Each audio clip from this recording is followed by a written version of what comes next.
The language I'm speaking right now is on its way to becoming the world's universal language, for better or for worse. Let's face it, it's the language of the internet, it's the language of finance, it's the language of air traffic control, of popular music, diplomacy. English is everywhere. Now, Mandarin Chinese is spoken by more people, but more Chinese people are learning English than English speakers are learning Chinese. Last I heard, there are 24 universities in China right now teaching all in English. English is taking over. And in addition to that, it's been predicted that at the end of the century, almost all of the languages that exist now, there are about 6,000, will no longer be spoken. There will only be some hundreds left. And on top of that, it's at the point where instant translation of live speech is not only possible, but it gets better every year. The reason I'm reciting those things to you is because I can tell that we're getting to the point where a question is going to start being asked, which is, why should we learn foreign languages other than if English happens to be foreign to one? Why bother to learn another one when it's getting to the point where almost everybody in the world will be able to communicate in one? I think there are a lot of reasons, but I first want to address the one that you're probably most likely to have heard of, because actually it's more dangerous than you might think. And that is the idea that a language channels your thoughts, that the vocabulary and the grammar of different languages gives everybody a different kind of acid trip, so to speak.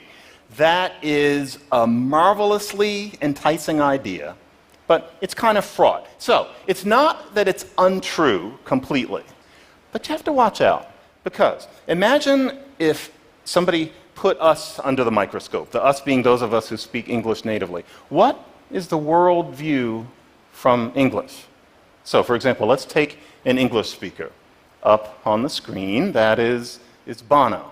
He speaks English. I presume he has a world view. That is Donald Trump. In his way, he speaks English as well. And here is Ms. Kardashian, and she is an English speaker too. So, here are three speakers of the English language. What worldview do those three people have in common? What worldview is shaped through the English language that unites them? It's a highly fraught concept, and so gradual consensus is becoming that language can shape thought, but it tends to be in rather darling, obscure psychological flutters. It's not a matter of giving you a different pair of glasses on the world. Now, if that's the case, then why learn languages? If it isn't going to change the way you think, what would the other reasons be? There are some. One of them is that if you want to imbibe a culture, if you want to drink it in, if you want to become part of it, then whether or not the language channels the culture, and that seems doubtful, if you want to imbibe the culture, you have to control, to some degree, the language that the culture happens to be conducted in. There's no other way. To go into a culture and to only ever process people through that kind of scrim curtain is to never truly get the culture. And so to the extent that hundreds of languages will be left, one reason to learn them is because they are tickets to being able to participate in the culture of the people who speak them, just by virtue of the fact that it is their code. So that's one reason. Second reason, it's been shown that if you speak two languages, dementia is less likely to set in, and that you are probably a better multitasker. And these are factors that set in early, and so that ought to give you some sense of when to give junior lessons in another language. Bilingualism is healthy. And then, third, languages are just an awful lot of fun. Much more fun than we're often told. So, for example, Arabic, kataba, he wrote, yaktubu, he writes, she writes, uktub, write in the imperative. What do those things have in common? All of those things have in common the consonants sitting in the middle like pillars. They stay still and the vowels dance around the consonants. Who wouldn't want to roll that around in their mouths? Languages have different word orders. Learning how to speak with different word order is like driving on the different side of the street if you go to a certain country, or the feeling that you get when you put witch hazel around your eyes and you feel the tingle. A language can do that to you. That is what a language can get you.